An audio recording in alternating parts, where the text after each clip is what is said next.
आओ दोस्तों, आज मैं आपको एक ऐसी सच्ची घटना बताने वाली हूँ जिसने पूरी दुनिया को दशकों से सोच में डाल रखा है।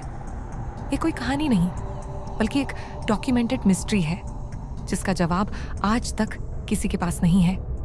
साल था 1959। रूस के यूरल माउंटेन्स के बर्फीले इलाके में 9 हाइकर्स का एक ग्रुप निकला था। सभी अनुभवी, डिसिप्लिन्ड और सर्वाइवल ट्रेनिंग में माहिर। उनका मिशन था माउंट ऑटोर्तिन तक पहुंचना, लेकिन वे कभी वहां तक नहीं पहुंचे।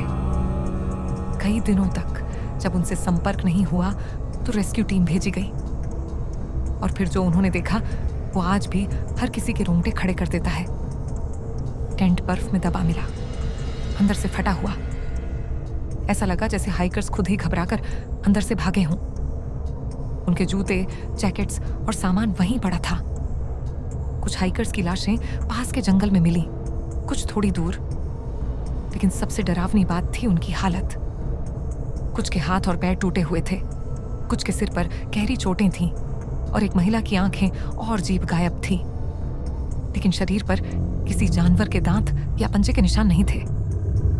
मेडिकल रिपोर्ट्स ने बताया कि उनकी मौत अचानक और रहस्यमयी परिस्थितियों में हुई, जैसे किसी ने बहुत तेज इंटरनल प्रेशर से शरीर को चोट पहुंचाई हो।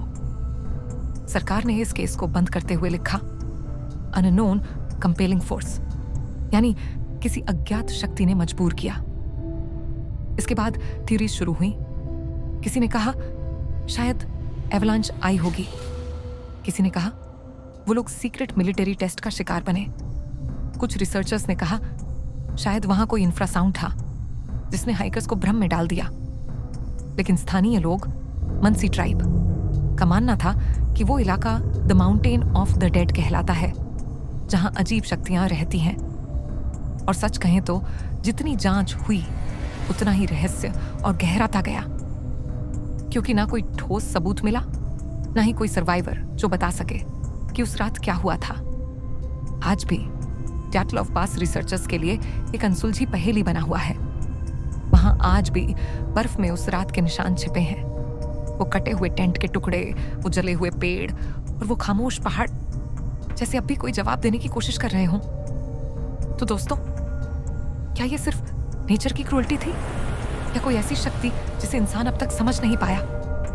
जो भी वहां गया वो वापस नहीं आया, और ये रहस्य आज भी अपनी जगह जिंदा है। अगर आप ऐसी सच्ची और अनसुलझी घटनाओं के बारे में और जानना चाहते हैं तो मेरे चैनल को लाइक, सब्सक्राइब और फॉलो करना मत भूलिए, क्योंकि आगे भी मैं लाऊंगी ऐसी कहानियां जिनमें डर नहीं, सच बोलता है।